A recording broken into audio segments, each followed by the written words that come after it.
Hello everyone, my name is Abhilash Sani and I am a professional geophysicist. Right now I am working on ground penetrating radar. Well, today we are going to talk about the signal losses in GPR. So what these are the contents of my videos, what is signal and what kind of losses are there, and what causes the signal loss, what is GPR plateau, what is the relationship between depth and frequency, and how arches play roles, and conductivity effect. Then I'll show you an example of GPR simulation. So what is signal? Basically, it is the variation of any physical property with respect to space or time or both. So in GPR signal, basically we refer to the amplitude variation with respect to the time. And signal is composed of samples. So collectively when samples make a trace and we arrange each trace side by side, that makes a B-skein, also known as 2D GPR profile. Signal has properties like amplitude, frequency, time period, velocity and wavelength. Basically, frequency, wavelength and the velocity are related by the formula given here, F equals to C by lambda. So basically on the right hand side we can see what are the different type of signals, and on the left hand side some relationship related to the wavelength and frequency and energy of the signal. So basically C equals to frequency time the wavelength, where C is the speed of light in vacuum, which is equals to 3 into 10 to the power 8 meter per second, and each and every property here is in SI system. So E equals to H times F, where H is the Planck's constant and E refers here the energy related to the wave, F being the frequency. So we can replace frequency equals to C divided by the wavelength. So E becomes H times C by lambda. So coming back to the type of signals, basically there are two different type of signals. One is analog and another is digital. Both have periodic and aperiodic natures. So in GPR we are going to talk about the digital periodic signals. Before we enter into the terminologies related to the signal loss, firstly we have to consider a scenario where sampling theorem plays a role in GPR. See, analog signals. We have these sinusoidal waves related in GPR acquisition and prospecting. So GPR signal are made of these periodic sine waves, which have a periodic nature, as one wave starts from zero and goes up to this circle, this entire circle in this defined time t, and this is called the period of the wave. So basically after each period the wave repeats itself. So in analog signals this is the main analogy that we have to consider, and as we goes to the conversion of analog to the digital signal, these are the stages that we have to consider for the discussion. The amplitude is sampled with equal interval, and each equal interval and the parameter are related with accordance to the sampling theorem. So knowledge of maximum frequency of the known signal, known analog signal, has to be in mind first, and then the consideration of the maximum sample space that we are going to give for the conversion. Then this conversion is going to be quantified as we join all these signals, and it becomes digital.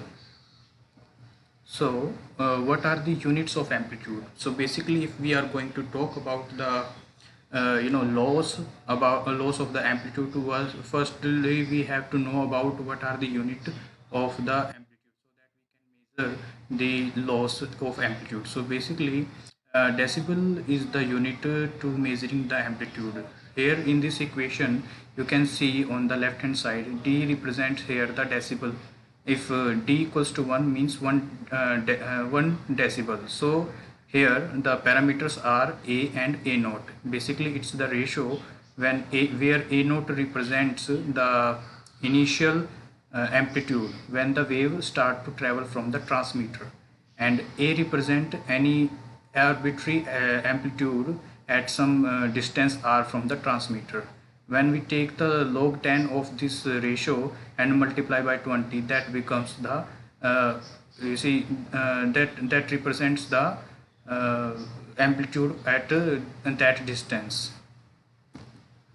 Here what kind of losses that we are going to discuss. Basically, we are not going to into the deep of what kind of losses and what are the various factors that affect these losses, but basically on this in this picture you can see a transmitter antenna and a receiver antenna. So basically there are some losses like LE, antenna efficiency loss, antenna mismatch losses. So basically all these losses are considered in decibels, and these two losses basically represent the electronic configuration of the GPR unit. So basically then after when signal transmitted from this antenna and it comes back after whatever is going in the subsurface, after it get received by the receiver antenna,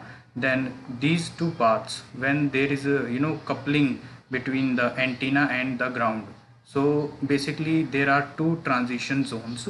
One is from transmitter to the surface and another one from surface to receiver. So basically these two stages are in this coupling stage, and remaining part, the antenna spreading losses and attenuation losses and target scattering losses.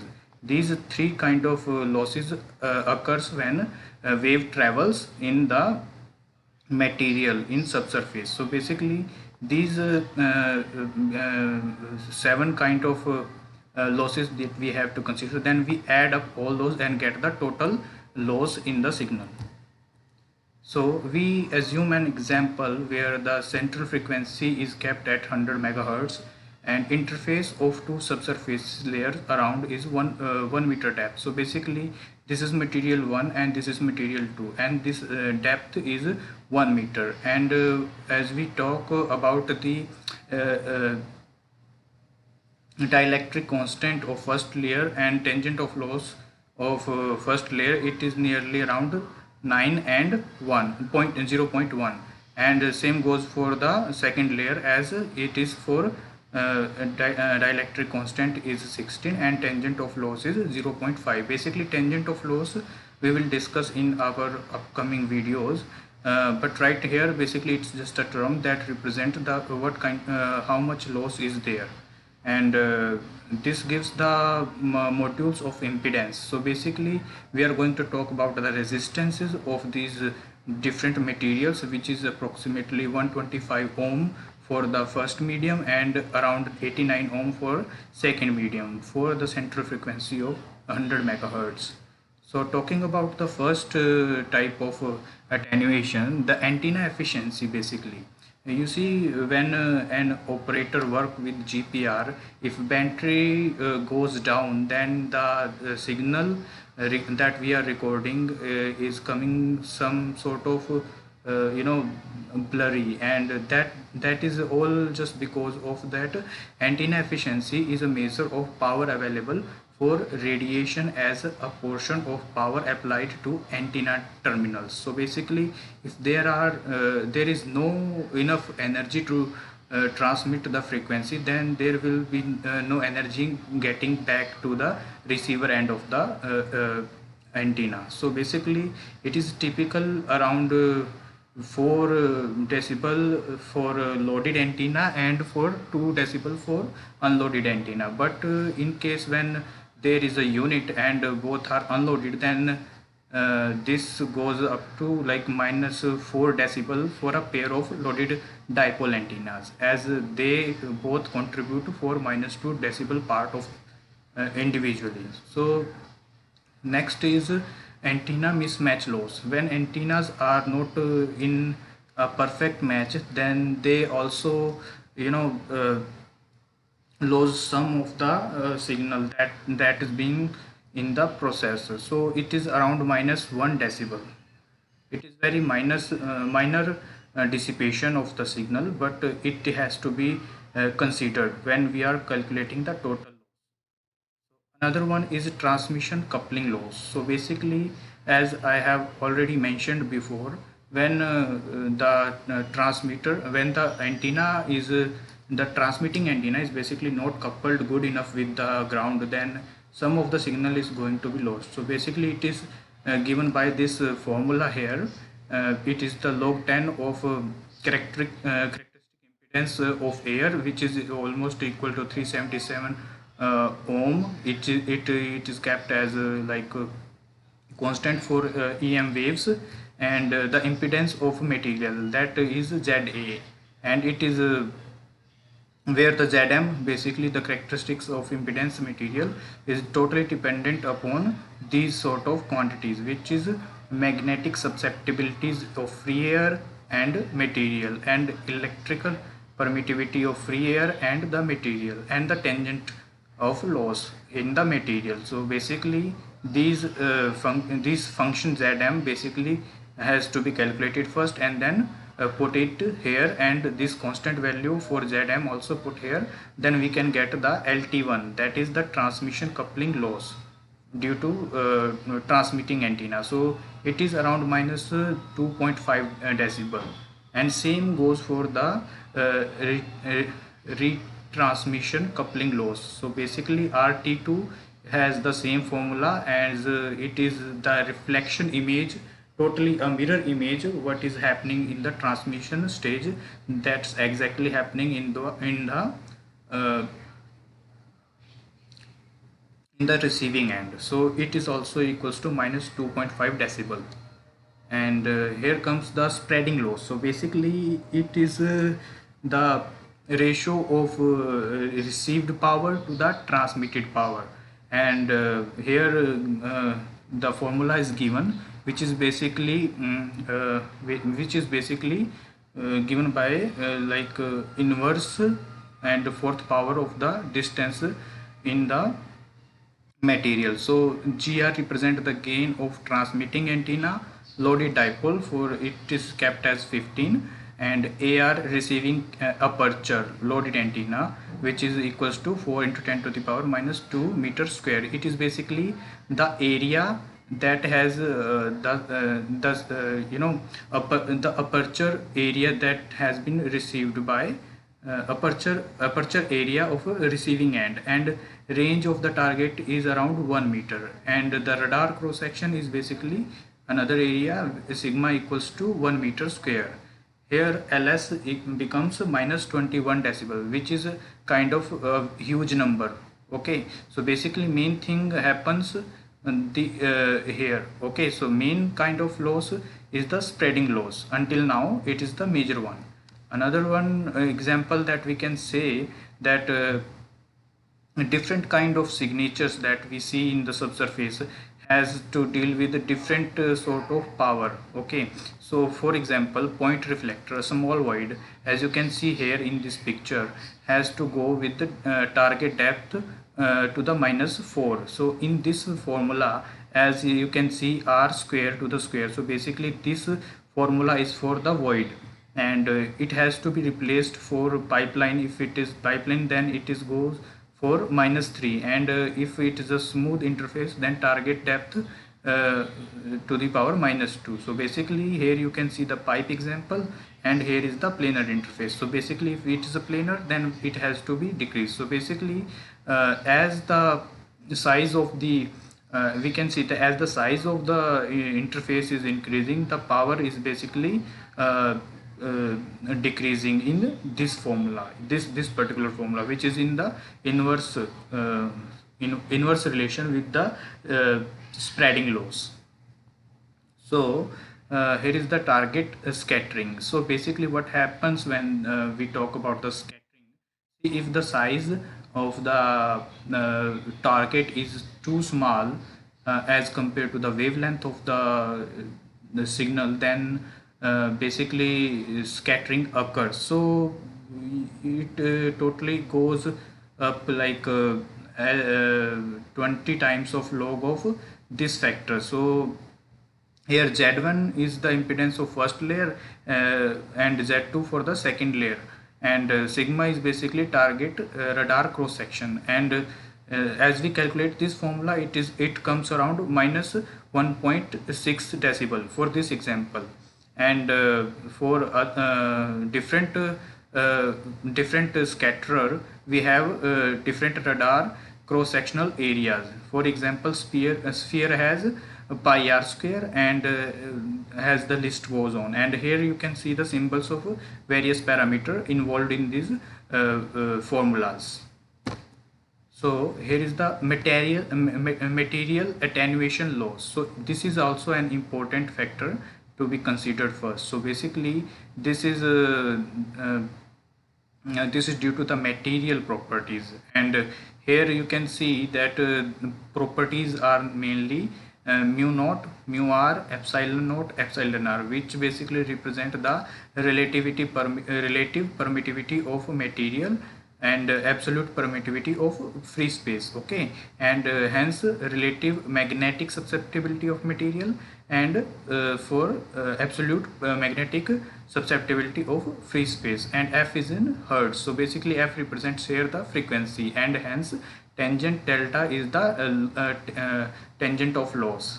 And in this table here, for 100 megahertz and for 1 gigahertz. So basically this is the range for the attenuation. So you can see here, as frequency has increased from 100 megahertz to 1 gigahertz, or we say 1000 megahertz, then the attenuation almost increases. As in case of clay, 5 to 300 decibel per meter, but it comes to 5 to 3000 decibel per meter. And hence each and every of this material has the same sort of scenario. So total loss will be basically from the previous section, that the total losses that will occur for the 100 megahertz during transmission through 1 meter of material of 2.7 decibel per meter attenuation. Then the reflection from the boundary of interface, where Z1 basically 125 ohm and Z2 89 ohm would be. So basically we just add up all those calculated losses together and get this result minus 38 decibel. So hence we get the total loss in terms of decibels, how much amplitude is attenuated. Once we have the knowledge how much amplitude is attenuated due to these different sort of you see factors, then we can actually calculate the entire loss, plus we can apply the gain accordingly, so that the result don't get ambiguous. And here's the summary. Basically here you can see the different sort of type of loss with respect to the range. So basically as the distance increases, as the depth increases, how these curves behaves with respect to the amplitude on the vertical axis. So basically the variation is here for linear for this curve, so which represents the LR EF. So these are the spreading, and this is for attenuation R. These are R represent basically the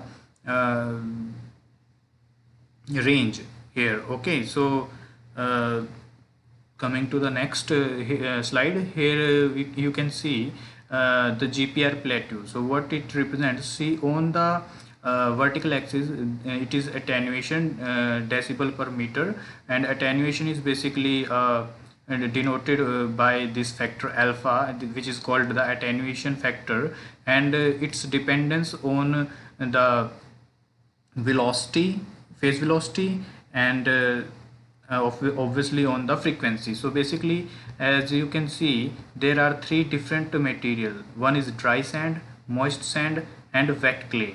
For the dry sand, basically the attenuation increases up to 10 to the power 6 hertz. So basically up to this stage it is sort of in linear way. So but basically after 10 to the power 6 hertz, the all the attenuation goes almost constant.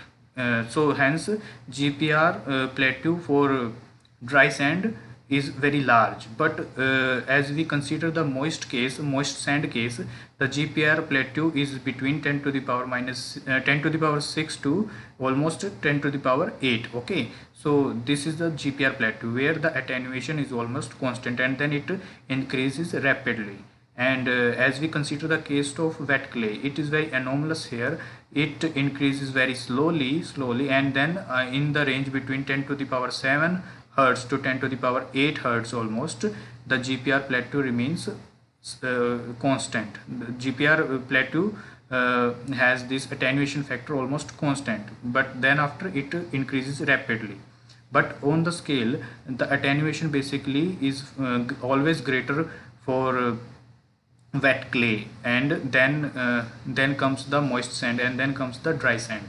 So coming to the next section, here you can see the frequency and depth relationship. So basically, as the here in this table, here you can see the central frequency in megahertz, and here is the depth of penetration in meter, and here you can see the typical application of the GPR.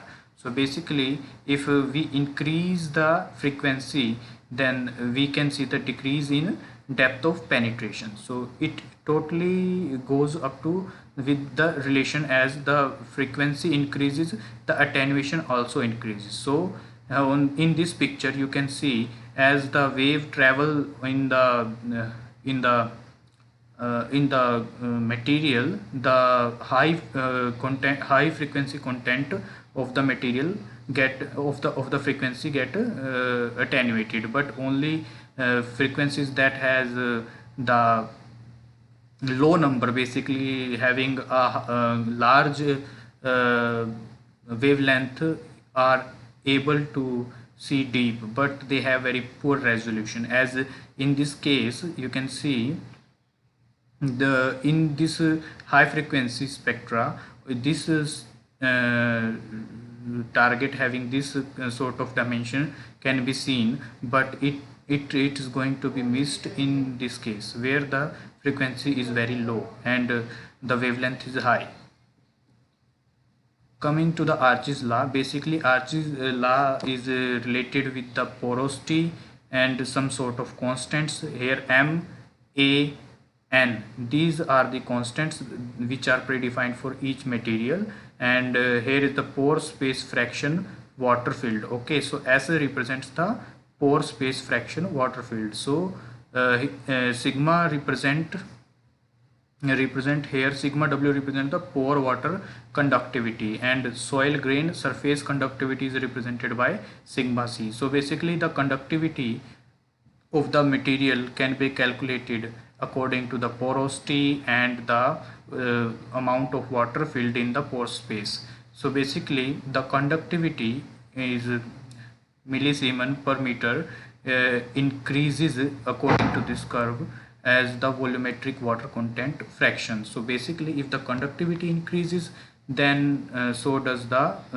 attenuation increases, as alpha is dependent upon the mu sigma V by 2. So basically in this example, conductivity effect can be seen as the groundwater table here.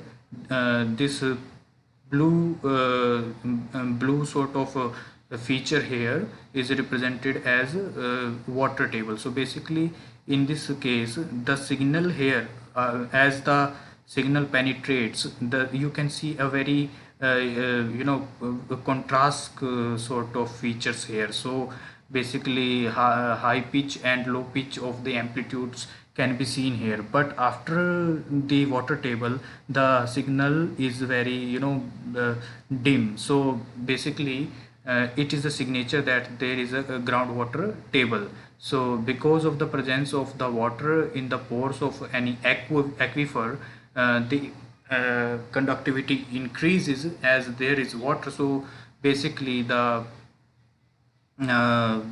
signal is lost here. So hence we determine the groundwater tables using the ground penetrating radar.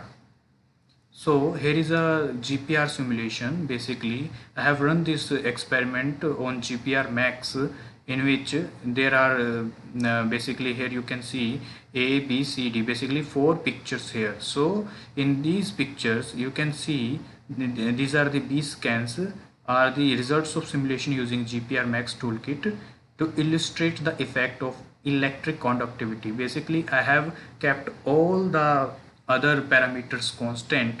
It is for a metallic pipe, and in case of A, basically the conductivity is 1 Siemens per meter, and B 0.1 Siemens per meter, and hence the conductivity is decreasing as the conductivity oh sorry, I got it.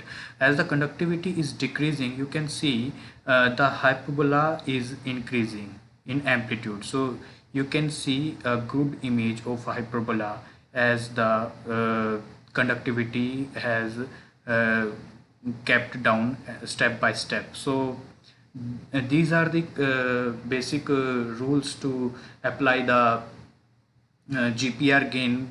Before applying the GPR gain, you have to know all about what kind of losses are there and how to apply the gain. So basically in my next videos, this is all up to now, but in my next videos I'm going to discuss furthermore for some GPR terminologies and how they affect the signal. So until then, thank you for watching. Please like, share and subscribe on Grid Geophysical. We need your support. Thank you.